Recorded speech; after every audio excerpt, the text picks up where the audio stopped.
আসসালামু আলাইকুম।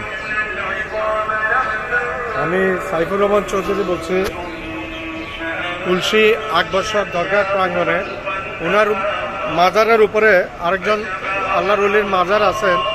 উনি হচ্ছেন হযরত বাদল শাহ বুখারী, সম্ভবত আরবের বোখারা থেকে এসেছিলেন, যার কারণে এটা আরবে পড়ে না, এটা প্রাক্তন সোভিয়েত ইউনিয়নের ভিতরে পড়তো বোখার। তো সেই পাশে মসজিদে তেলাওয়াত করছে, যার কারণে আমার কথাবার্তা এত পরিষ্কার হচ্ছে না।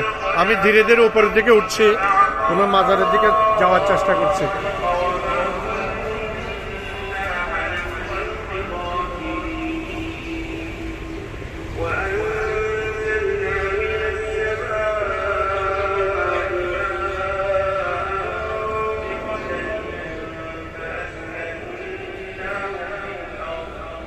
ওনার রওজার দিকে এসছি, কিন্তু রওজার এখনও দেখা যাচ্ছে যে তালা মারা, যার কারণে ভিতরে প্রবেশ করা যাচ্ছে না। আমি বাইরের ইয়েটা দেখাচ্ছি, হযরত শাহ বাদল খান বুখারী রহমতুল্লাহ আলাইহি।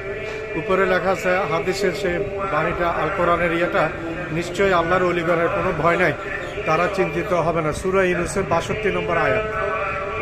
নিশ্চয় আল্লাহর ওলিগণের কোনো ভয় নেই, তারা চিন্তিত হবেন না। সূরা ইউনূসের 62 নম্বর আয়াত।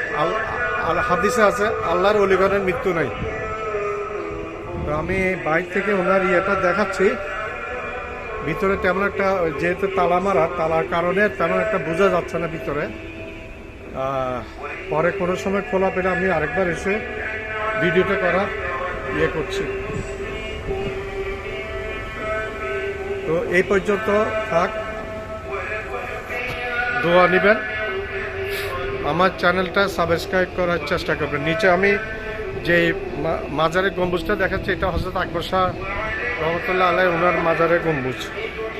আমি পুরোপুরি পাহাড়ের টিলের উপর উঠে আছি, পাহাড়ের টিলের উপর। ওই যে নিচে ইয়ে দেখা যাচ্ছে, নিচে রাস্তায় গাড়ি চলাচল করছে। বেশি কথা বলা যাচ্ছে না, কারণ এখানে কোরআন তেলাওয়াত হচ্ছে। তো ধন্যবাদ। আসসালামু আলাইকুম ওয়া রাহমাতুল্লাহি ওয়া বারাকাতুহু।